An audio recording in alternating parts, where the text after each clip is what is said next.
So we actually have, I mean, it's difficult because we have so much product right now, and there is also a lot of buildings of this caliber that I just mentioned, um, which are going to be delivered between now and the next 3 to 5 years. So there's so much going on. But if I have to pick and choose something today that we're excited to deliver, next year, that's going to be the Aston Martin Tower. It is the only Aston Martin in the entire world. So imagine such a strong brand to actually choose Miami downtown as the location. They could have done this tower anywhere, from Dubai through anywhere around the world, and they decided to do it in Miami. So we're very excited. The building is pretty much sold out. What we have left is the triplex penthouse that has its own helipad, kind of similar to Zaha Hadid's building, with the helipad. And that is the penthouse that is listed at 59 million. So that really is impressive.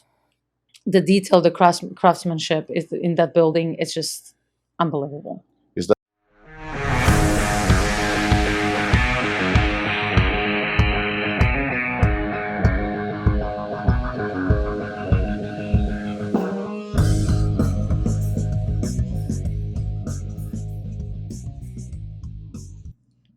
Welcome to First Generation Americans podcast. Today we have a captivating conversation with Goritza Draskovich, who's deeply embedded in the world of real estate.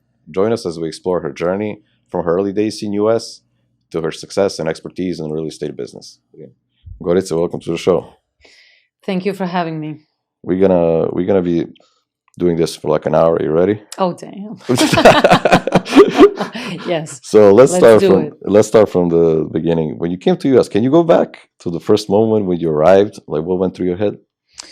So I came to the United States back in 2009. I kind of came to Orlando for probably a couple of weeks. Was there with a family member, and then I came to Miami maybe like a month later. And then with all the circumstances and how life developed at a time, I decided to stay.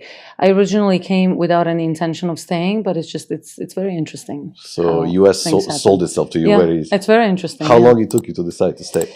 It was kind of like a combination of events that happened.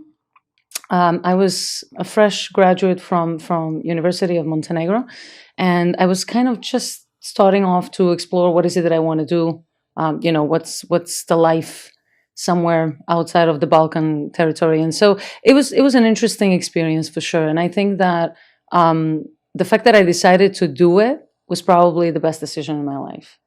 You never regretted it, not even for a second? No, not even for a second. And to be honest with you, given that we come from the Balkans, given that we come from a completely different culture and roots and just the upbringing and the thought processes and everything, I think that coming to this country is not an easy task for anybody.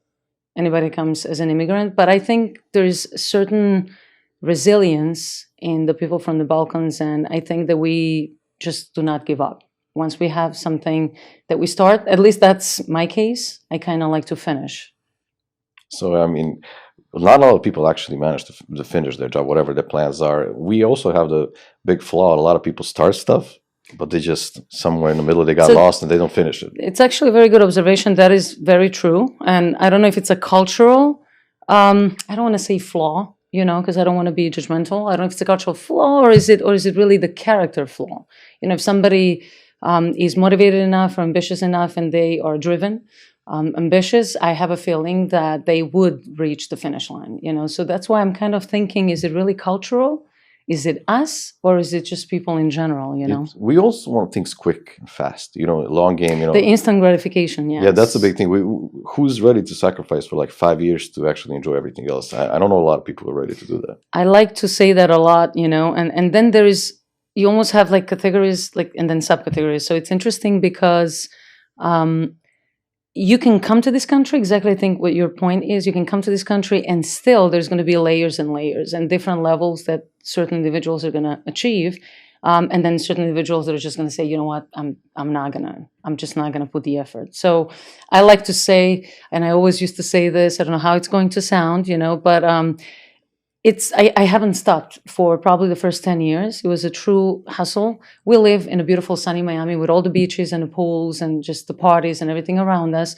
And I, was literally not tanned for one single day. I was just like very white, transparent looking. And all of my friends, girlfriends, everybody was just like tanning on South Beach all day long.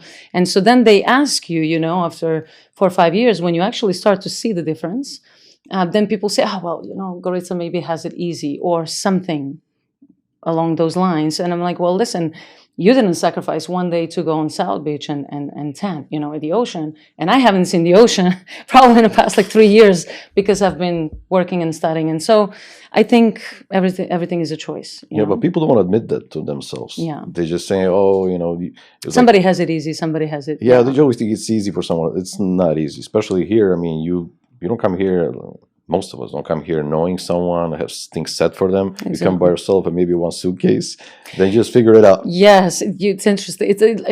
I'm listening to what you're saying, and it's actually exactly the way that I explain my story to other people. And so you use suitcase, and I use backpack. So I would always tell the story and say to people, I came to this country with a backpack and 500 euros that my parents had at the time. That's it. Everything else that I created on my own. And it was not, marrying somebody at the Star Island, which I could have done.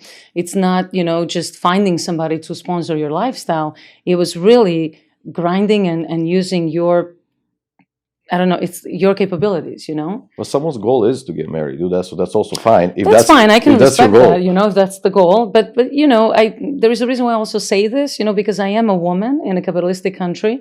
And so there is certain, I don't want to say life choices and certain shortcuts for women. And I just decided not to do that, So I decided to create everything on my own. Probably going to take me more time. It's going to be more painful. It's going to be, probably it's like the dirt road, right, that I have to cross. But it's what I like to do, and it's what I decided to do. Yeah, everyone's different. Everyone has to pick their own path, but you can't be like, oh my God, you have it easy, I have it hard, then you want to get married, someone rich. Different priorities, just like you're saying. Yes, different priorities. When you get older, especially women, like, oh my God, I should have married someone rich, and it's always that story. Like, it's very interesting, saying that. And it's really, and again, I always go back to the cultural. It really has nothing to do with where we're from. It's also, I can see it with my friends who are Latin, who are American, who are from all kinds of, cultures. And yeah, somehow, we do have the biological clock. And I think people just, choose to not think or not be present, not be fully aware of the time passing. And so people don't put the effort in the sacrifice. And then before you know it, you wake up, you're 35, you're like, oh, damn, I'm going to be 37, 38. As they say in Spanish, se me fue la vida. And now you're like, oh my God, what am I going to do? It's like, so you have to be present, I think. It's a challenge for everybody, but I think we have to find a way to kind of bring that awareness. Because we do live in a capitalistic country, and it is kind of like a hamstring on a wheel, So we have to be careful as well. Men, women, but we have to kind of, I think, be aware of the fact that we should have certain goals and we should take steps today and not just wait for the future, for the life to develop. You also contemplate a lot of decisions you made when you get older, and you're like, oh, what did I do wrong? And you still, by thinking about those things, you don't focus on what you're going to do right next. So you just live in a past. You live in a past and you live in a regret, and that's really bad. It's kind of a negative connotation. I think everything tends to be in somebody's mind. I mean, we all know it. We're reading the books and listening to the podcast and just listening to all of these big motivational speakers and people who are fighters or who are survivors or who are, just mentally strong. And there is always one crystal clear message, and that is that everything starts from your mind.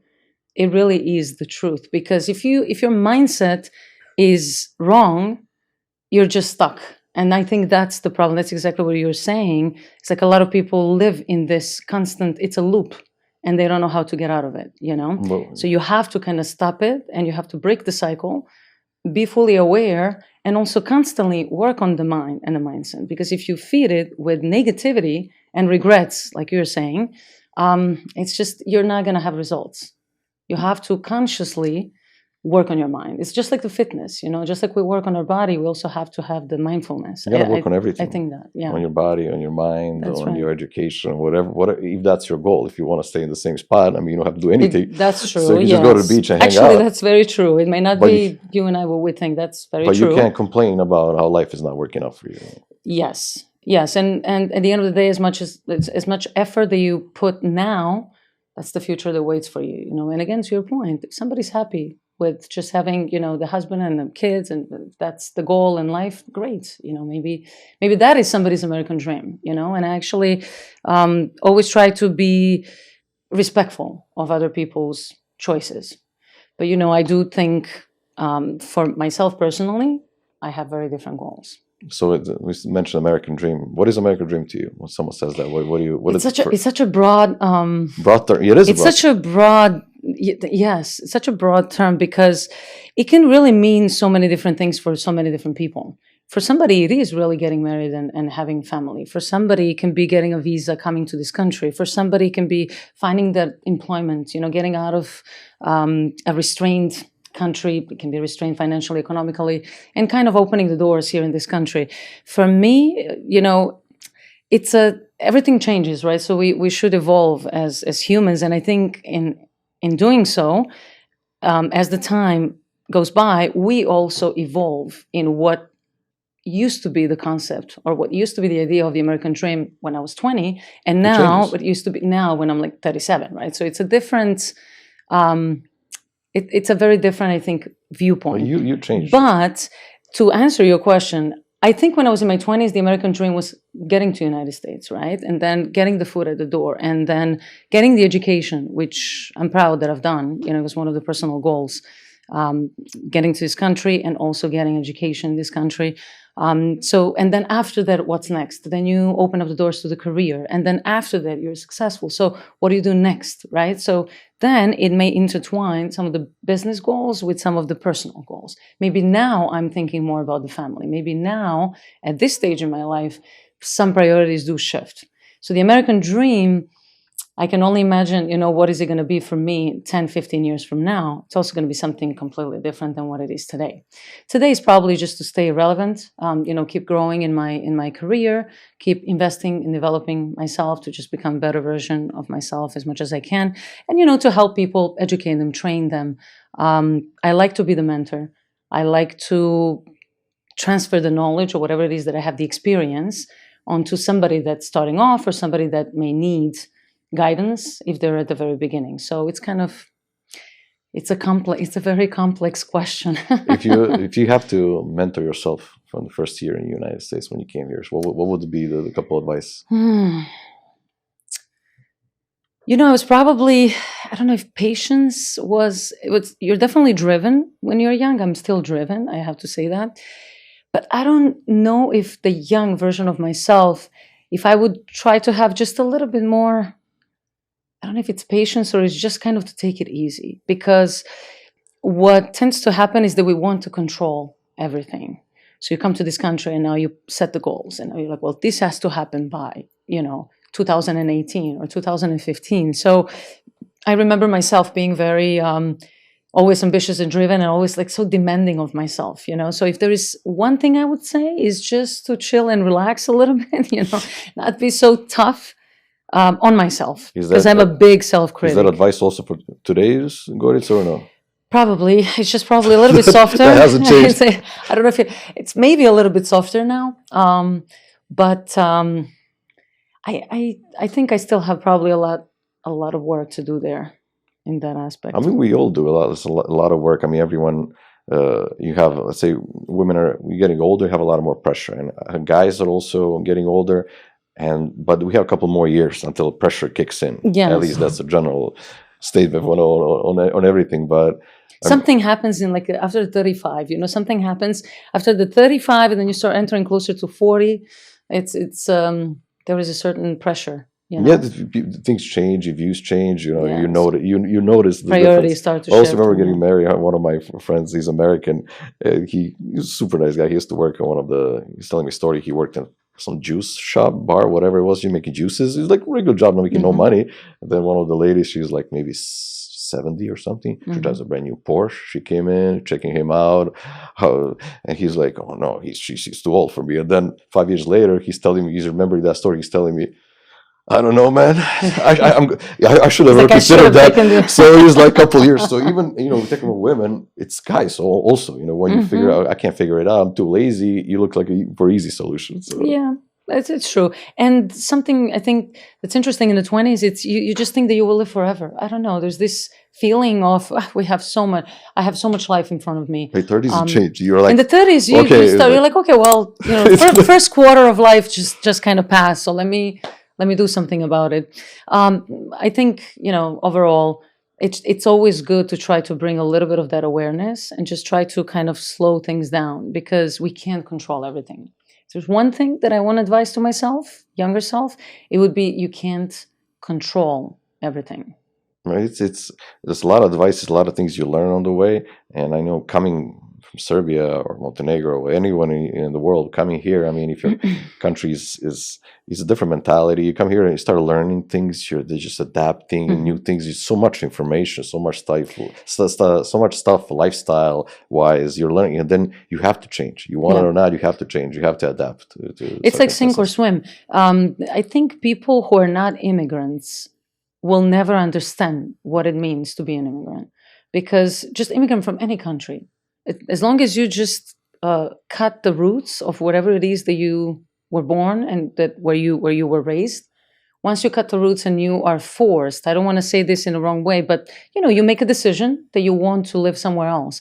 Once you're there, you are actually forced to adapt and adjust and learn the culture and learn the language. So that's a lot of our brains start to think 300 miles an hour. It's just, it's a very, it's like a survivor mode, I think, for a lot of immigrants.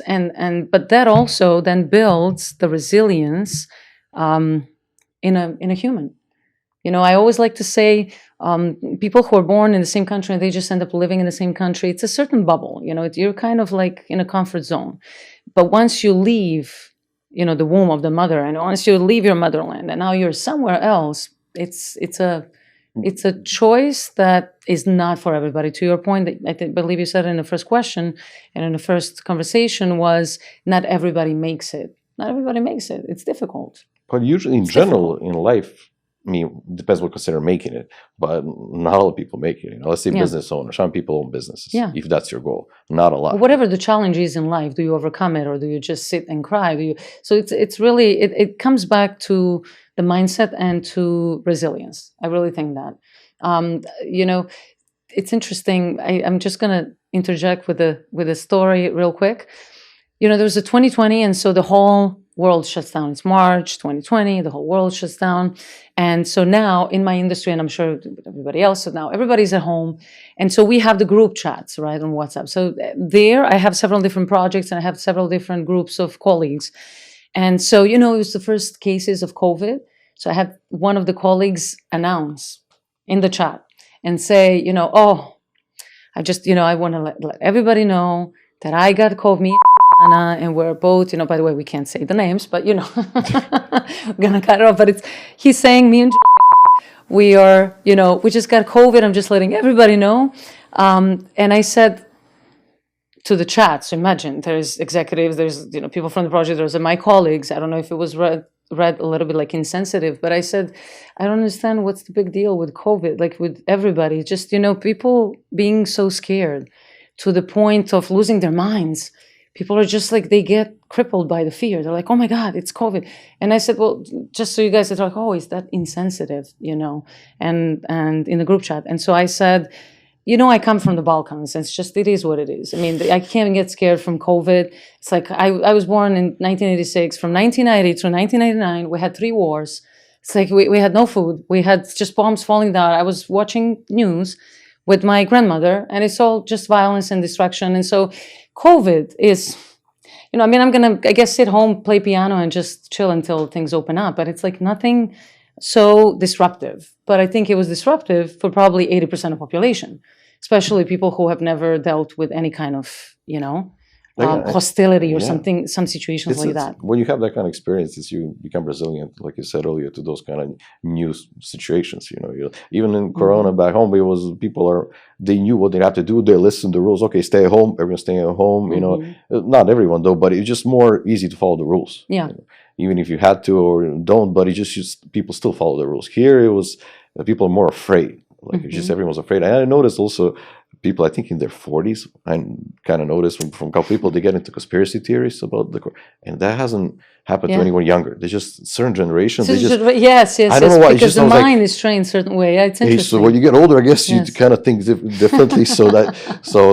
Everyone got affected differently. Yes, there was a conspiracy theorist. Yeah. So I don't know if you guys are going to keep this or are you going to copy everything. The whole story about the 2020 in the group chat, whatever. We'll decide about it. So tell me, we talk about your career. Why real estate? So it wasn't really planned. I didn't, wake up one day and say, "Oh, listen, I want to be a realtor." Just not really.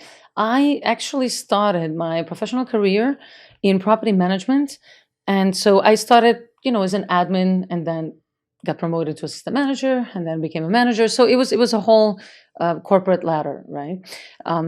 So I did that for about 6 years. I enjoyed it, but there was something inside of me that just said that this cannot be everything.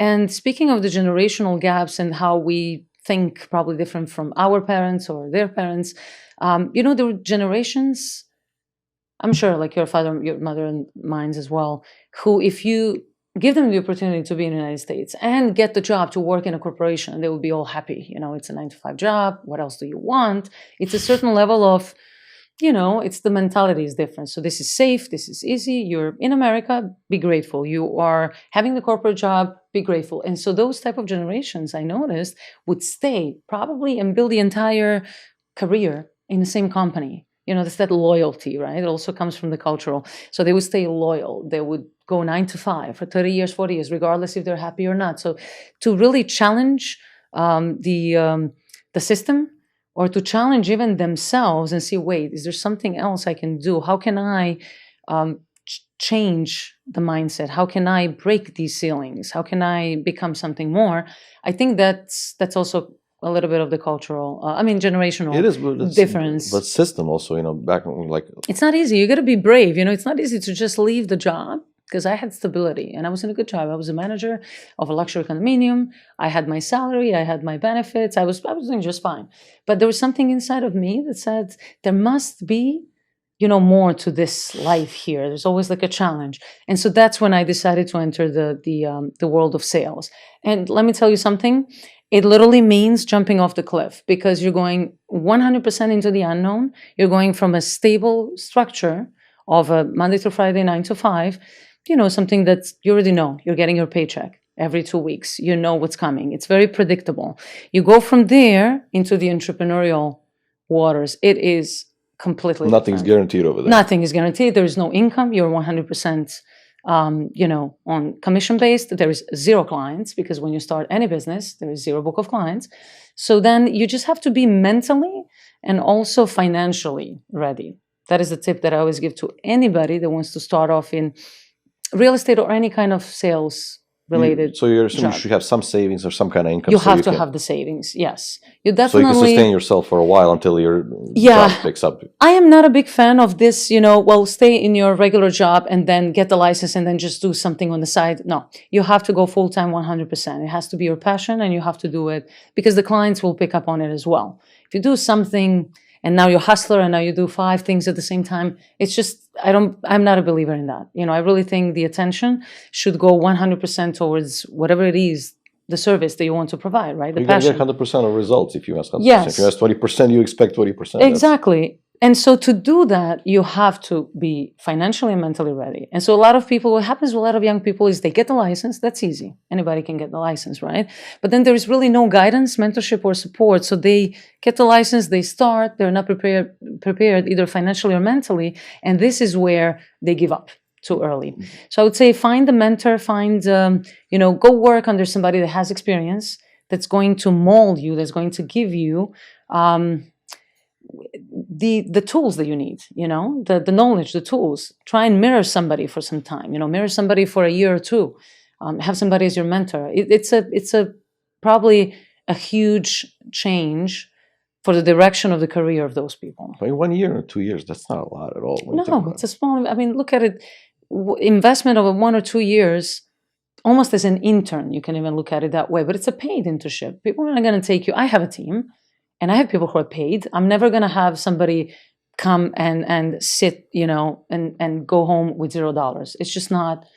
It's not a good practice. I mean, even though we all know that, corporations do unpaid internships as well. So it really depends. What is it that you want to do? Maybe that works for somebody.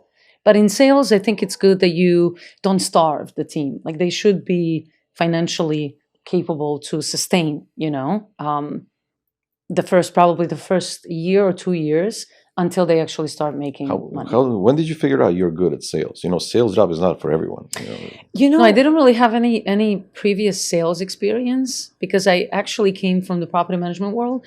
But as a young child, if I can recall properly, I think that I was kind of attracted to the idea because I had even an improvised, here in the United States, they call it lemonade stands. Yeah. So kind of, if you think about it that way, that I have a lemonade stand on the street, something similar to that. That's our And I was fairly young. Different version. Yeah, it's our Balkan version of the lemonade stand.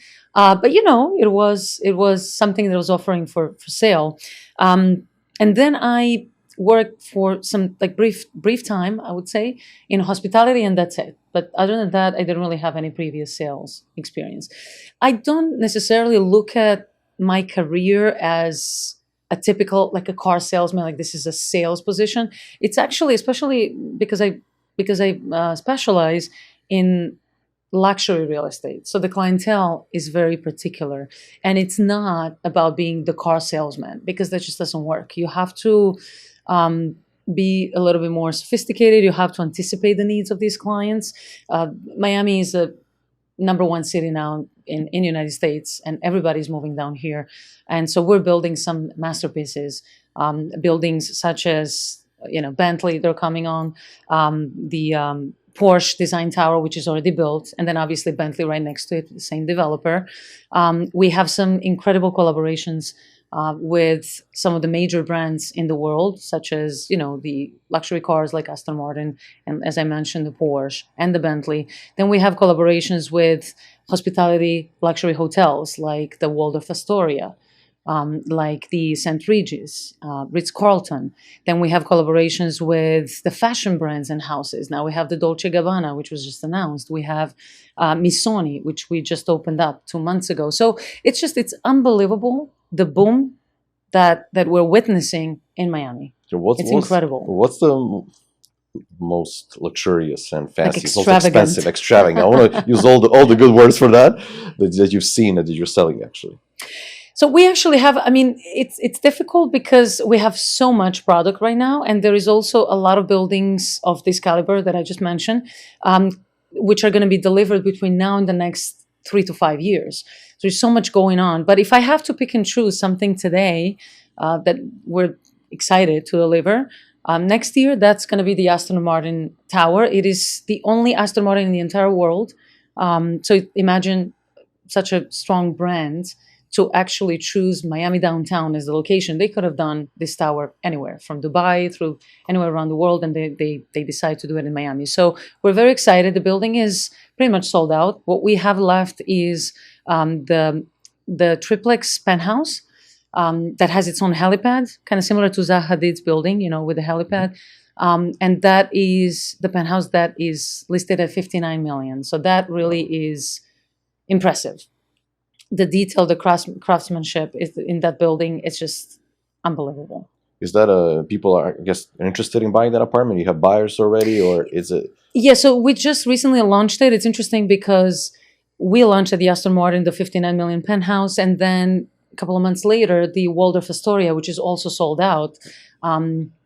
It just launched the penthouse at $50 million as well. So if you look at the values of the market, I know that these numbers may sound astronomical to some of the audience, and maybe even to yourself or myself, because we've been living here for some time, but we have to kind of catch up with the reality and see what's going on, because Miami is just not the same city like it was not even 3 years ago. And imagine 10, 15, 20 years ago. So the growth of Miami is something that I like to refer to as the golden era of Miami. Just like if you think about New York City about 100 years ago, we were building New York City about 100 years ago. That was the city, which eventually had the best buildings, the best neighborhoods, the culture, the restaurants. Everything was just flowing to New York City. The entire world had, their eyes on New York City.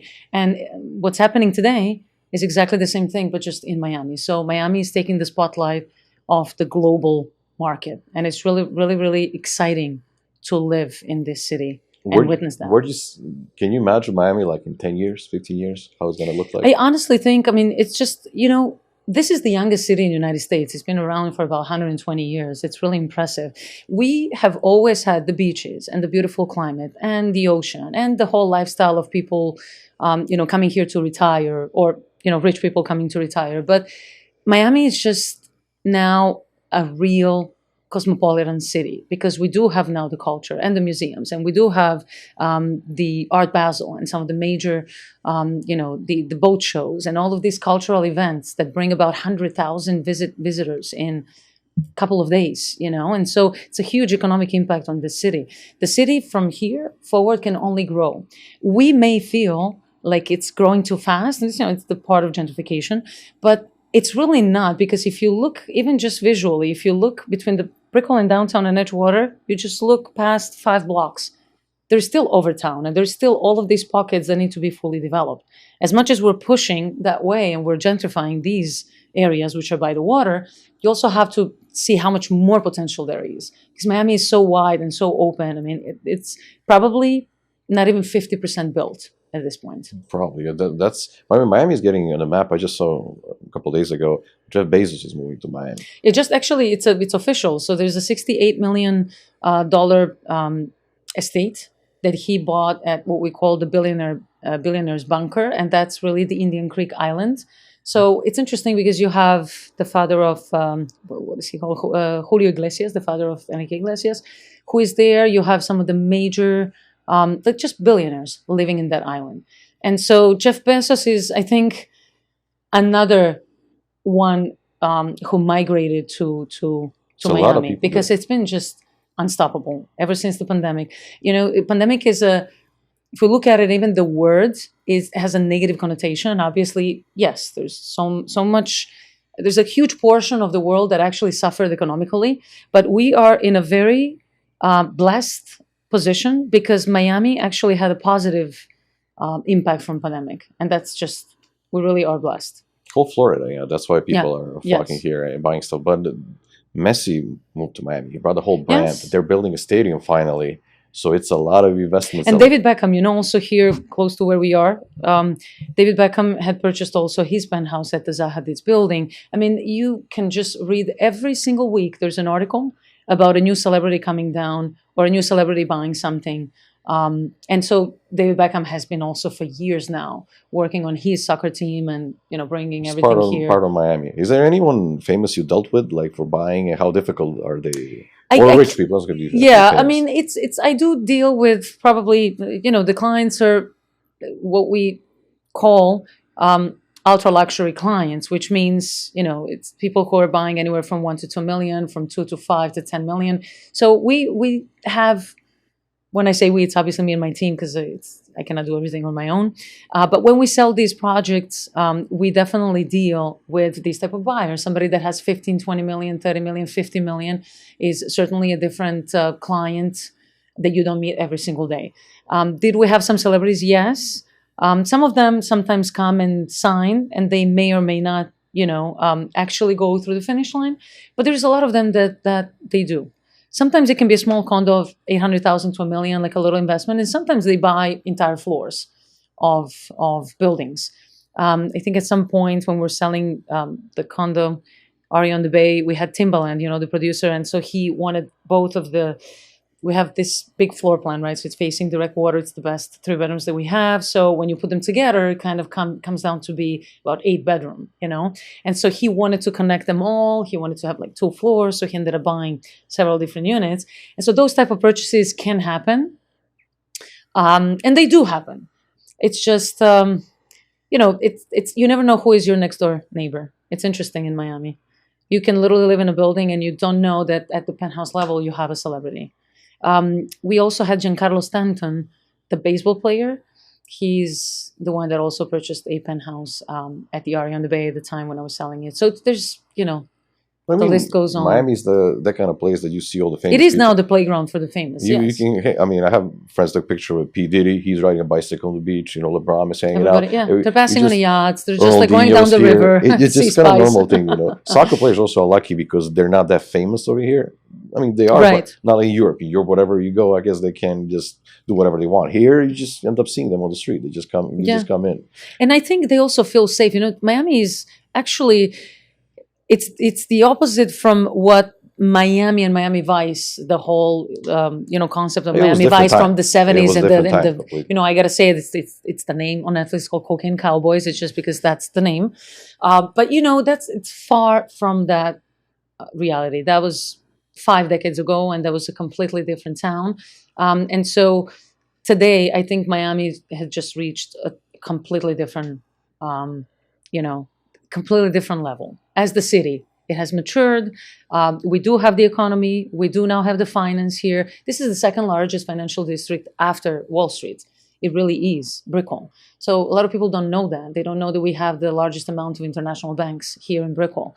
They were basically neck to neck with Wall Street. So before the pandemic, before everybody started shifting, because now we have and the Blackstone and all these huge corporations and Ken Griffin and everybody coming down, Citadel. So these moves are huge. These corporate moves have a huge economic impact because it's not only like Jeff Bezos, that's not just They're just the a celebrity. big name. It's not a company. And it's not more just focused on the names.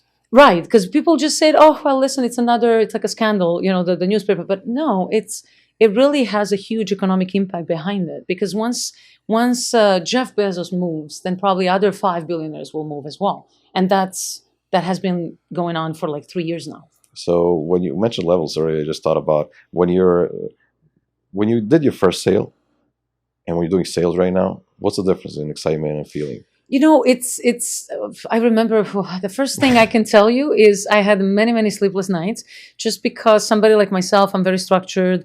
I like to have, obviously, to know what's coming. And so switching from corporate America and stability to 100% commission-based job was really challenging for me, just mentally. And I remember I had panic attacks and I just could not sleep probably for the first year. It was really difficult. This is a true story. As much as I may appear confident now, it was actually nerve-wracking. It was really bad. Like the first year, it was hard, and you get to the point where you have the savings. And so then you're just going through those savings, but then you're working every day, but you don't really have the control of the outcome. Are you going to close or not? And so as you are leaking all of the dollars that you had saved, I came at a certain point to probably less than $10,000, and it was just like the alarm. It just said, and I'm like, okay, if this doesn't happen in the next 30 days, this is the decision. I will go back to something safe, and this is not for me. And then, interestingly enough, you do make that sale, and then after you make the first sale, the second and the third one and the fourth one comes, and that's when you realize you're like, okay, so I am in a good direction. Like I'm actually headed in a good direction. Well, you were all in. You were getting ready for that mentally, physically. You were planning it out. Yeah, and it was very challenging. It's still not anything easy. in life is challenging, but whatever you do. But I assume if something is difficult and you push through, Yeah. you end up in a good spot eventually. But be ready. I can't always give the rosy story to somebody trying to just say, how beautiful and flashy this is. No, it's hard. It is brutal because Expect mentally the worst, hope for the best. you have to be ready. Just don't jump from the cliff without having that parachute. Just have the parachute. Just be financially ready. That's what I would say. You have to. I mean, it's just starting anything out, and people are afraid to start. Let's say, I mean, you get engaged later on. You have let's say you start a family, you have kids, you have a career, and then you have to do that switch. When you're younger, you should definitely think about it. It's nice, Yes. young, you're having fun, you're doing stuff, and then you get stuck, and then you can't do stuff that easy. When you're in your 20s, you can save up and do those things, but when you get older, it gets more I think difficult. very good point. Because just like anything in life, think about it. What's the biggest? All these huge talents. They can be basketball players. They can be ballet kids. It can be anybody that has any talent. When do they discover it? When, at the age of 3, 4, 5, 6? I mean, those are the people who take over the world, really. If you think about those talents, when do you discover the talent? You discover it early. So to your point, yeah, I mean, somebody may discover a certain talent the age of 40, 50, or whatever. And again, and we don't want to discourage them because we also want to say, go ahead and go for it, right? But of course, the younger the better. The younger the better. Just because we can adapt faster, we can try and get things done. So we all talk about work, how things should be done. It's a lot of like. There's also other side. We just when you picture America, capitalism, you just work. There's no time, but you got to have time. You got to Yes. find time for yourself. Yeah. How important is that? To find time for yourself. You know, it's been a challenge for me because I then turned out to be like a workaholic, obviously, you know, that's expected. Were you And that always, or you just situation brought that out of you? Yeah, I think actually got to me a little bit what you're saying. It's like hamster on a wheel, so you just kind of never get off the wheel. And yes, it is a capitalistic. It's not. We go home, and what happens? You go see your friends. They're all sitting having coffee for 3 hours. It's not just where we're from. It's the entire Europe or even Latin America. I go home because I go either for work or I have, you know, friends. And so I either, if I travel to Europe, anywhere, not just the Balkans, anywhere, or you travel to Mexico or Latin America, it's the same thing. People are the same. It's just that America is different.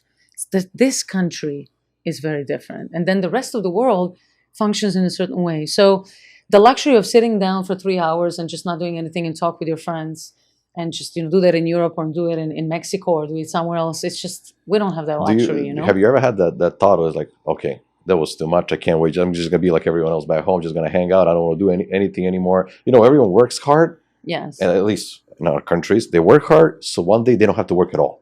Right. So that's the whole idea. I'm going to double down and then I'm not going to work. I'm going to do But we anything. got to be careful. That's where we have to be careful, right? And I kind of try to remind myself as well because, you know, the whole workaholic situation is clearly not a positive either. You know, just like when I say that I like to control, that's also not a positive.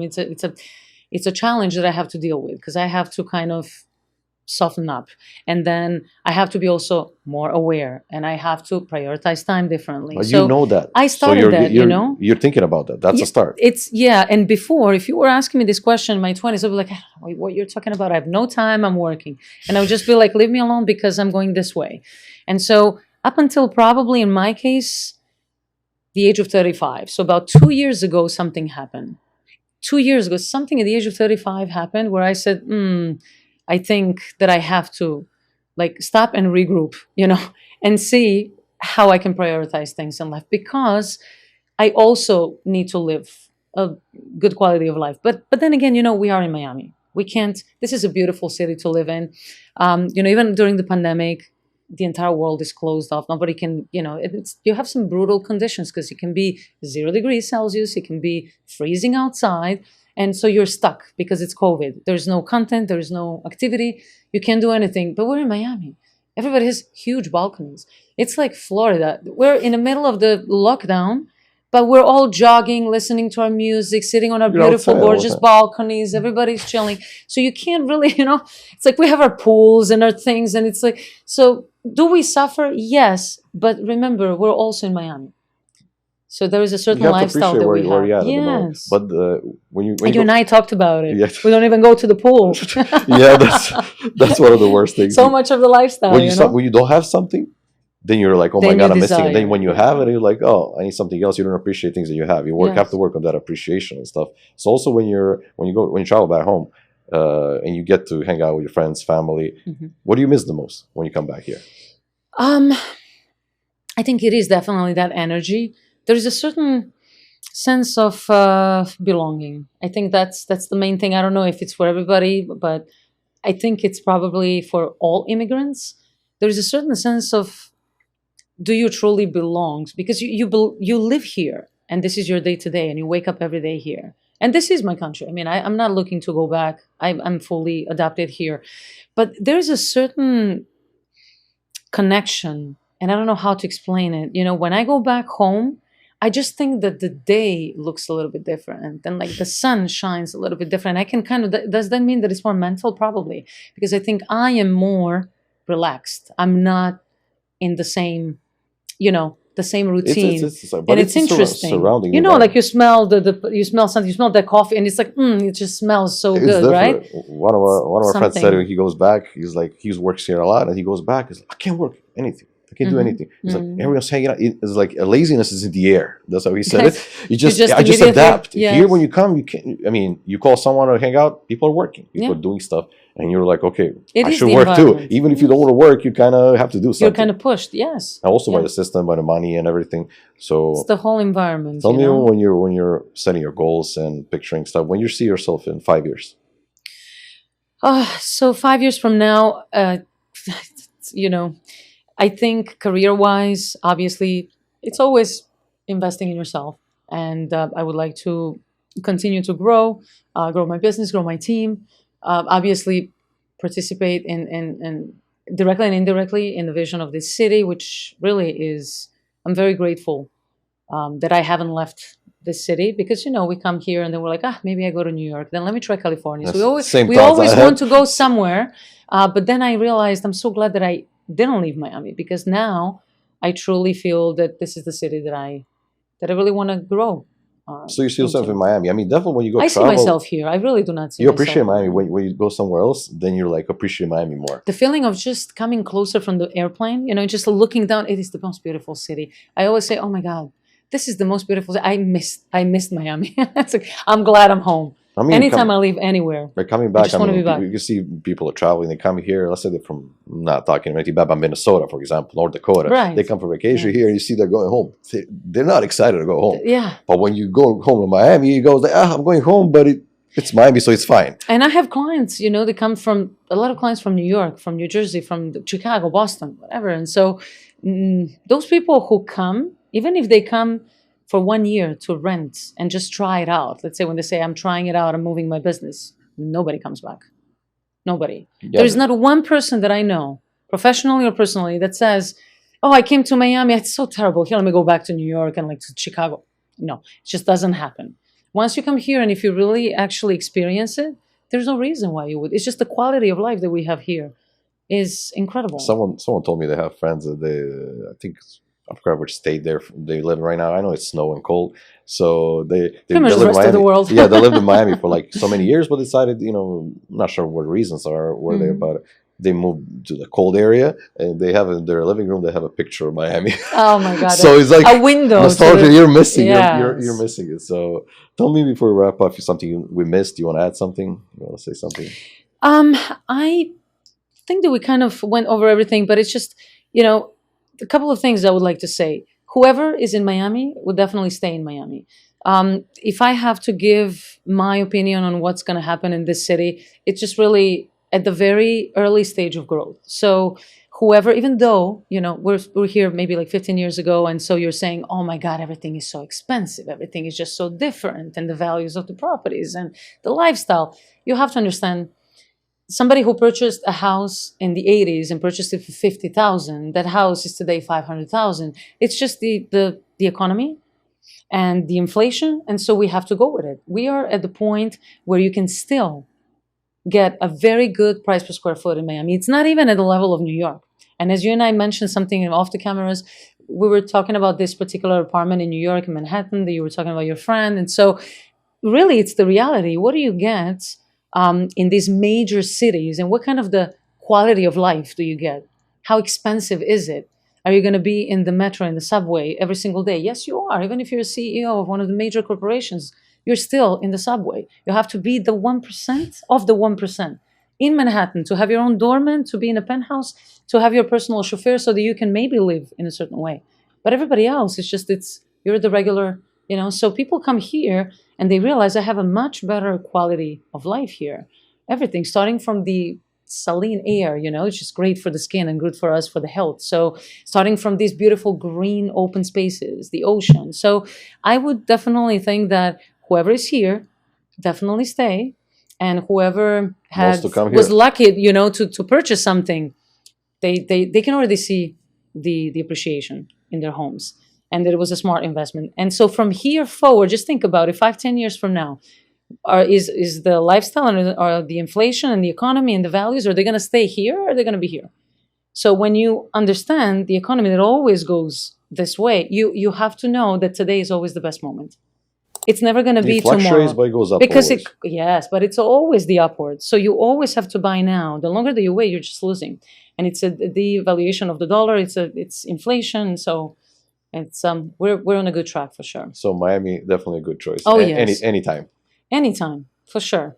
While we have, we're still growing while we have the inventory. Well, yeah. Yes. All right. Tell people where they can find you. Follow you on Instagram or Yes, you can. I mean, Goritza Draskovich, that's my name. I'm pretty sure there's only one. If you just put Goritza, it has to be one.